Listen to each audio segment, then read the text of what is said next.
नमस्कार, मैं पंकज प्रसून। दोस्तों, दो तीन चीज़ें बहुत सीरियस बिजनेस होती हैं किसी भी देश के लिए, किसी भी सरकार के लिए। एक है विदेश नीति और दूसरा है इंटेलिजेंस और काउंटर इंटेलिजेंस। और खास करके जब आप कोई कोवर्ट ऑपरेशन विदेशी धरती पर चला रहे हो तो आपको बेहद सावधान रहना पड़ता है। प्रचार नहीं हो सकता, इसमें क्रेडिट लूटने, वाहवाही की उम्मीद नहीं हो सकती। भारत पिछले कुछ दिनों से एक ऐसे मामले में फंसा है कि जो इंटरनेशनल बदनामी की वजह हो सकता है। हालांकि जो पूरा मामला है, दो तीन देश की सरकारें इसमें इन्वॉल्व है, सब बहुत सतर्कता के साथ सावधानी से काम ले रही है।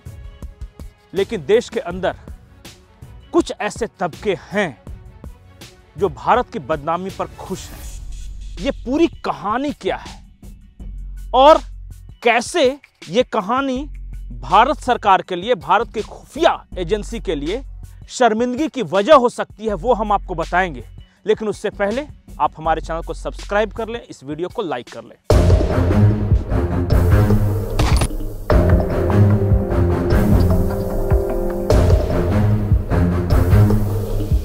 दोस्तों, एक कहानी सुनाई गई अमेरिकी एजेंसियों की ओर से। पहले हम आपको वो कहानी बता देते हैं और उसके बाद उसके आफ्टर इफेक्ट्स के बारे में बताएंगे।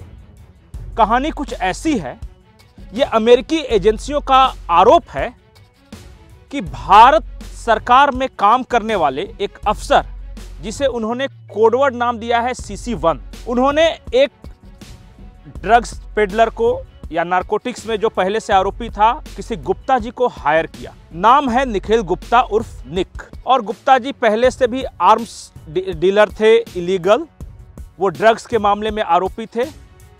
तो भारत सरकार के एक अफसर ने निखिल गुप्ता उर्फ निक को हायर किया और उस निखिल गुप्ता ने अमेरिका के न्यूयॉर्क में किसी शूटर को हायर किया। और शूटर का काम यह था कि जो खालिस्तानी आतंकी है गुरपतवंत सिंह पन्नू, उसकी हत्या करना था। यह सारा मामला मई जून 2023 के बीच चला। अब गड़बड़ कहां हुई? यूएस के एजेंसियों का यह कहना है कि निखिल गुप्ता ने जिस शूटर को हायर किया, दरअसल वो शूटर था ही नहीं। वो छद्म वेशधारी यूएस इंटेलिजेंस डिपार्टमेंट का एक आदमी था जो कि शूटर की वेश में निखिल गुप्ता से मिला था। और कई मुलाकातें हुई।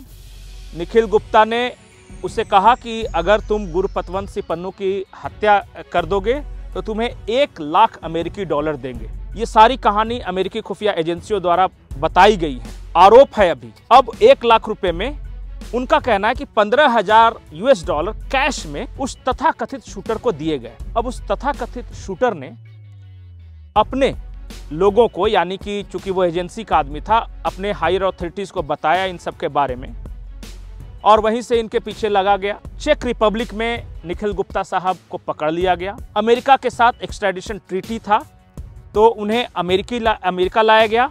अमेरिका के काउंटर इंटेलिजेंस डिपार्टमेंट में उनसे पूछताछ की।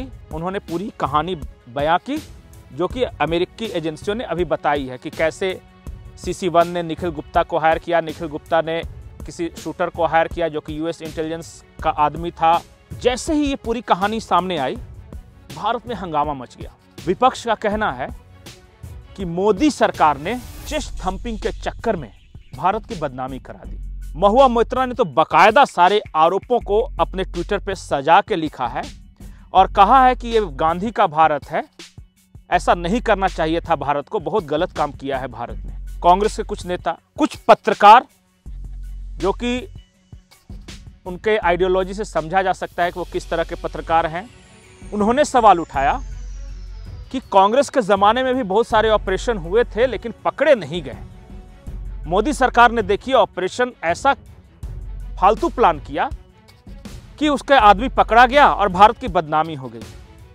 लेकिन सवाल है कि अमेरिकी एजेंसियां या जो भी वहां FIR जो कोर्ट में केस किया गया है, उस सब में साफ साफ नीचे लिखा हुआ है कि ये निखिल गुप्ता नाम के एक ड्रग पेडलर, एक नारकोटिक्स का आरोपी जो पहले रह चुका है, जो इलीगल आर्म्स डील करता था, उसकी बनाई कहानी है।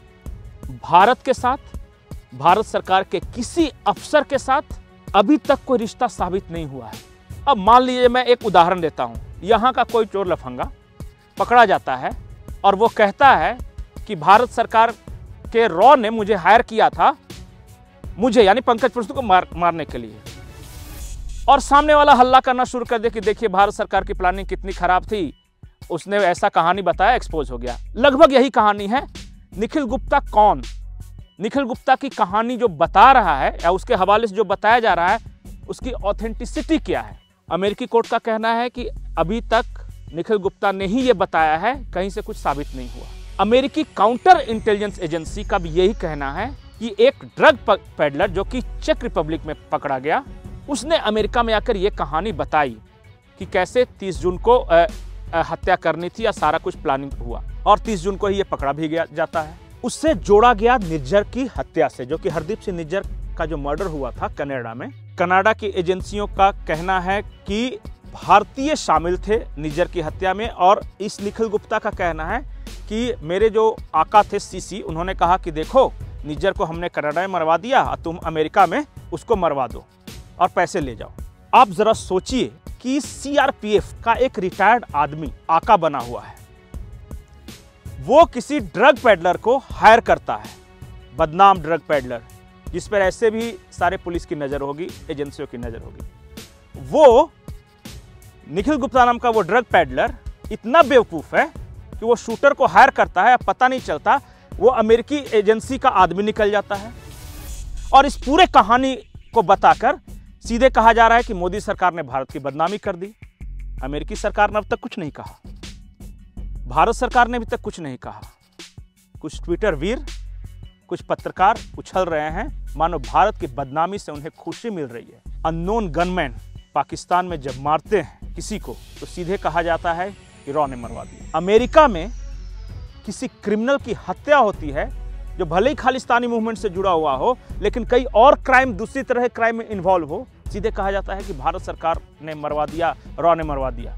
जब कतर में कोई नौसैनिक पकड़ा जाता है तो सीधे कहता है कि भारत सरकार की एजेंसियां फेल। अब एक ड्रग पेडलर ने एक कहानी सुनाई न्यूयॉर्क के एजेंसी के किसी अफसर को, और सीधे कह दिया जा रहा है कि भारत सरकार फेल। तथ्य कहां है, कहानी में दम कहां है? किसी के कुछ कह देने से थोड़ी ना हो जाता है, सबूत चाहिए, सबूत, पुख्ता सबूत, और वो सबूत अब तक न अमेरिकी कोर्ट को मिले हैं, न ही वहां के एजेंसियों को मिले हैं। हाँ, निखिल गुप्ता क्रिमिनल है, उसे जो वहां का कानून है, जो बताया जा रहा है कि 10 साल की सजा होगी, होने दीजिए। इसमें भारत कहां है, भारत सरकार कहां है? नमस्कार।